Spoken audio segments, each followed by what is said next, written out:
is in the city that I want to lead. And yet you have city leadership who sees it fit to spend 22 million rand on a statue. Now, I know it's important for us to recognize our history, and I completely agree. But there are priorities. But there are priorities.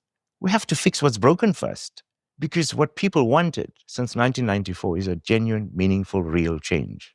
You're not going to bring the change by investing in statues. You've got to bring that change by investing in infrastructure. That amount of money can build so many houses for people living in informal settlement. And it's expanding. It's getting worse. So there isn't a sense of hope that our current government has a plan to turn the situation around. That's pretty clear. And that's worrying.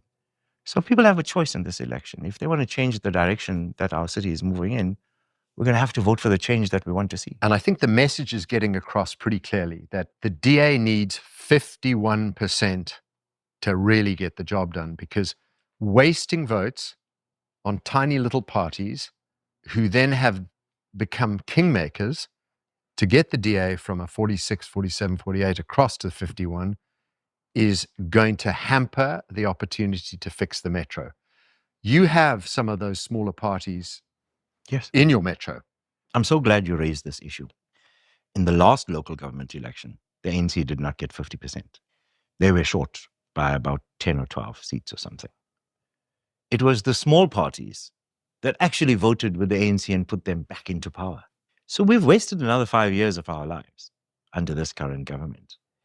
And so people must know that their votes for those individual one-seat parties is what actually contributed to the mess that we're in. And here's a great example of that. 4 years ago, the Auditor-General highlighted 700 million rand irregular expenditure in the eThekwini municipality. In 1 year? 4 years ago. Okay, but in that year? In that year. So you've got 4 years hence. What is the irregular spending? 4 years later, it's now grown to 4 billion rand of irregular expenditure. Stolen. Lost. Combination of waste, corruption, mismanagement, not spending the money where it's supposed to be spent. And so take 22 million on a statue, take 4 billion rand. Can you fix Durban with 4 billion and 22 million rand? There's more, Rob. Can you make a massive, I know there's more. Massive difference. But can you make a massive difference? A what would huge you difference. do in your first year? Quick win.